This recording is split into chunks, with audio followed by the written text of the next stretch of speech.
Mais où est Charlie?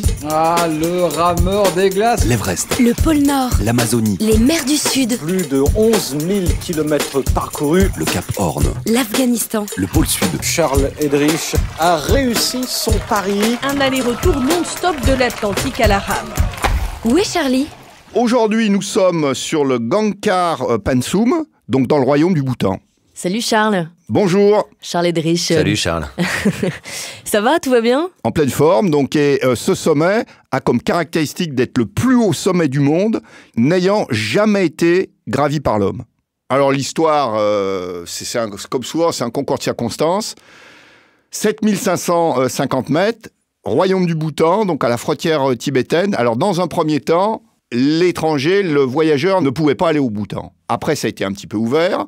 À partir de 1983, il y a eu quelques expéditions. La première expédition, le sommet est mal cartographié, ne trouve pas le sommet sur le terrain. Incroyable. En fait, il y avait une différence de plus de 30 km entre le sommet et le lieu qui est indiqué sur la carte. Allez, 30 km en montagne, ça fait beaucoup quand même. C'est clair. Après, il y a 2 ou 3 expéditions, parce que le sommet est relativement difficile.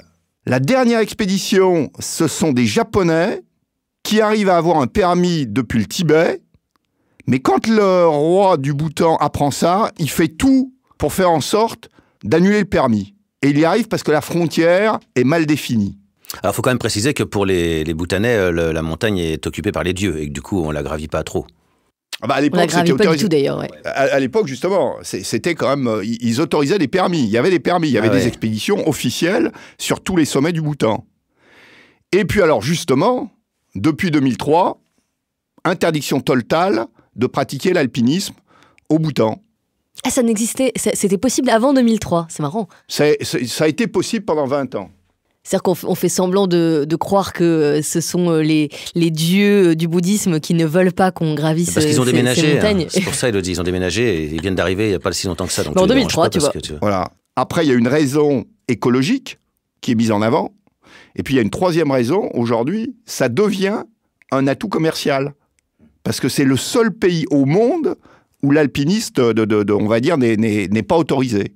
Et c'est vrai, quand on voit l'Everest, la poubelle que c'est aujourd'hui, on peut comprendre qu'ils se protègent un peu quand même. Sachant qu'en plus, sur l'Everest, aujourd'hui, il y a une réglementation qui est en train d'être à l'étude, côté en tout cas népalais. Elle existe déjà un peu côté Chine, même complètement côté Chine, et côté népalais. Pour limiter le nombre d'alpinistes, a priori, il faudra justifier d'au moins un sommet de 6005 pour avoir le droit d'aller sur l'Everest. Bah merci Charles.